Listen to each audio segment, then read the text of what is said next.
Hello everyone and welcome back to my channel maths addiction. आज की इस video में हम स्टार्ट करने जा रहे हैं एनसीईआरटी क्लास 7 का चैप्टर 3 इंट्रोडक्शन वीडियो है ये। इस चैप्टर में हम जो कुछ भी पढ़ने वाले हैं सारा सबका बेसिक हम इस वीडियो में देखेंगे। ठीक है, तो हम क्या क्या टॉपिक्स इस चैप्टर में हमारे हैं। सबसे पहले है data handling, range, mean, median, mode, bar graph and probability. ये सब क्या होता है आज की इस वीडियो में हम देखेंगे। तो चलिए स्टार्ट करते हैं। सबसे पहले आता है डेटा हैंडलिंग। डेटा मतलब क्या होता है? इंफॉर्मेशन, कुछ भी।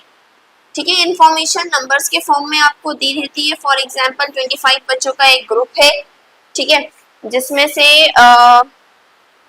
कितने एग्जाम हुआ 25 बच्चों का, तो किसी 4-5 बच्चों के 50 मार्क्स आए, कुछ बच्चों के 645 मार्क्स आए, कुछ बच्चों के 40 मार्क्स आए। इस तरह से आपको डेटा दिया रहता है।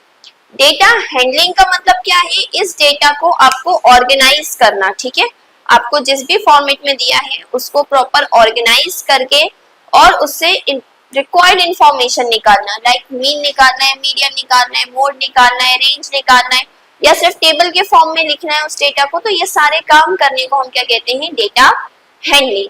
ओके, सो नेक्स्ट टॉपिक पे आते हैं। रेंज क्या होता है?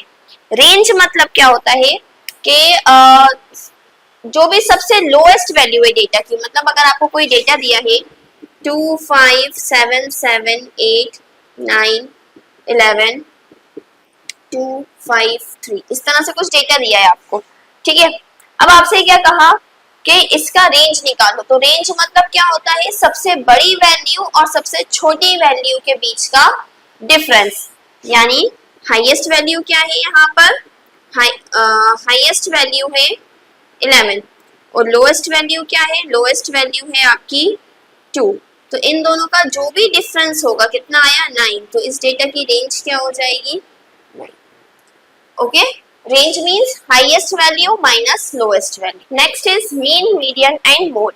ओके, मीन का मतलब क्या होता है? मीन मतलब होता है किसी भी डेटा की एवरेज वैल्यू।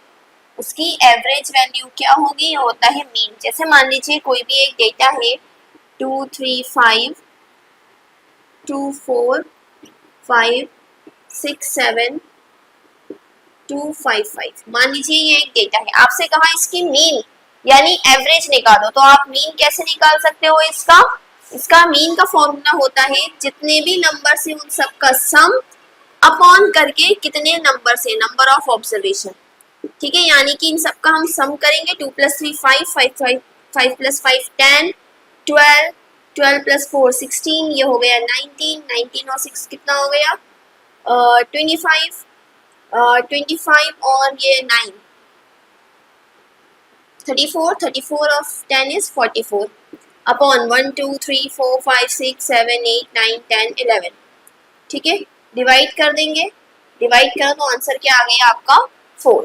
ठीक है, यहाँ पे मैंने एक ऐसी रैंडम कोई भी आप भी तो डेटा ले लिया, आपको क्वेश्चन भी दिया होगा तो उसमें दिया होगा कि आपको 25 स्टूडेंट्स का मीन दिया निकालना है जिसके मार्क्स ये आए थे। तो इसी तरह से आपको डेटा दिया होगा, आपको सबका सम करना है, नीचे काउंट करके लिखेंगे और डिवाइड कर देंगे, आपका मीन आ जाएगा। ठीक है, उसके बाद आता है मीडियन। मीडियन का मतलब नाम से ही समझ में आ रहा है, मिड, मिड वैल्यू। ठीक है, मिड वैल्यू मतलब बीच की वैल्यू। तो इसको निकालने के ना दो फॉर्मूलाज है। क्यों है दो फॉर्मूलाज? क्योंकि जब ये आपका इवन होगा, फॉर एग्जांपल सबसे पहले तो आप क्या करेंगे, जो भी आपका डेटा है उसे असेंडिंग ऑर्डर में अरेंज करेंगे।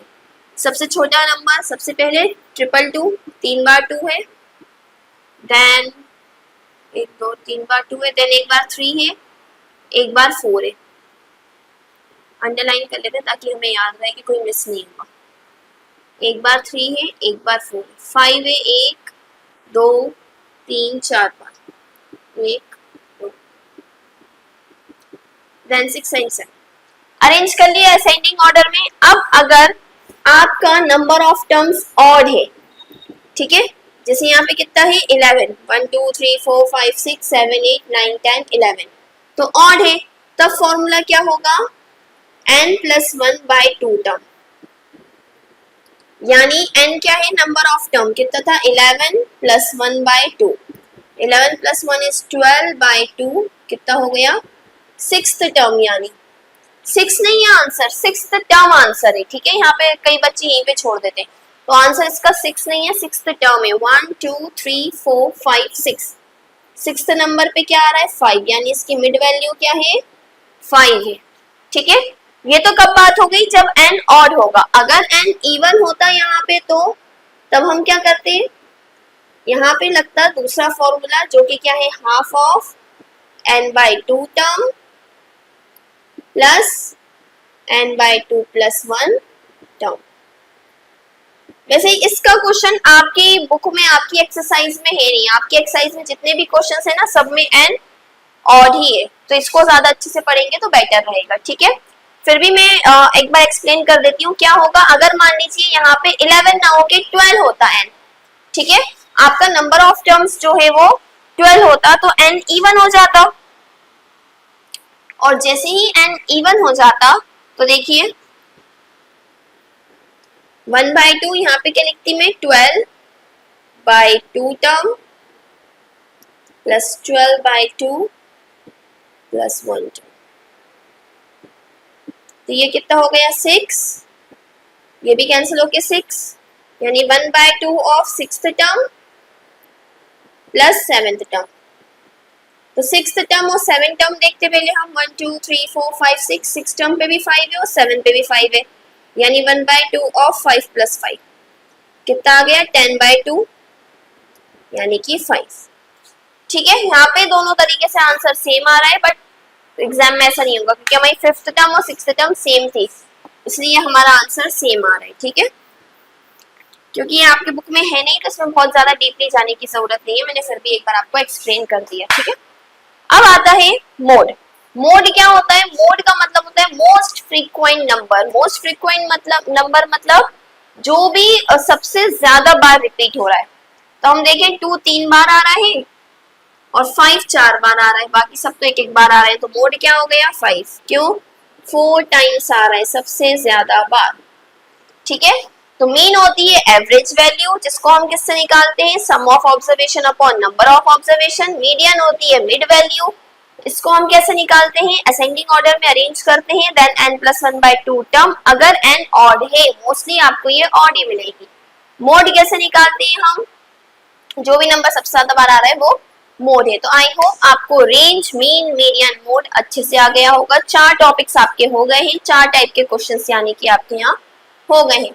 नेक्स्ट आपकी एक्सरसाइज में क्या है बार ग्राफ। नेक्स्ट आता है बार ग्राफ। बार ग्राफ मतलब किसी भी डेटा जो आपको दिया है उसे बार्स के फॉर्म में रिप्रेजेंट करना। बार्स मतलब इस तरह से होते हैं ये, ठीक है, इनको हम कहते हैं बार्स। तो इस फॉर्म में रिप्रेजेंट करना इस बार ग्राफ। ठीक है, अब जैसे हमने यहाँ पे एक एग्जांपल लिया है, कोई एक स्टूडेंट है जिसके फर्स्ट टर्म में इंग्लिश में 40 मार्क्स थे, हिंदी में 45, मैथ्स में 30, साइंस में 40 एंड एसएसटी में 45। तो इसका हमें बार ग्राफ बनाना है। तो सबसे पहले तो हम यहाँ क्या करेंगे, ये होता है 0, यहाँ पे हम ले लेंगे सब्जेक्ट्स। जैसे ले लिया मैंने English, Hindi, maths, science and SST. ठीक है, ये बराबर होता है गैप, क्योंकि आप जब ग्राफ पेपर होता है ना तो उसमें बॉक्सेस ऑलरेडी बने होते हैं। देन कहाँ तक जा रहा है 45 तक, मैं 5 5 के गैप से ले रही हूँ। 5 10 15 20 25 30 35 40 45 एंड 50। ठीक है, अब जैसे इंग्लिश में आया 40 मार्क्स, तो हम क्या करेंगे यहाँ पे 40 पे करेंगे मार्क, यहाँ पे लिख के दे दीजिएगा ये क्या है मार्क्स, और ऐसे में क्या है ये सब्जेक्ट्स। हिंदी में थे 45 यानी 40 से ऊपर ये, मैथ्स में है 30 यानी ये, साइंस में है 40 अगेन यानी ये, एंड एसएसटी में है 50। ठीक है, तो इसको हम कहते हैं बार ग्राफ। इसमें आपको थोड़ा सा अगर और अच्छा दिखाना है तो इसमें ना अंदर अंदर शेड कर सकते हैं आप, ताकि ये समझ में आए कि बार्स जो है वो कहाँ से कहाँ तक है।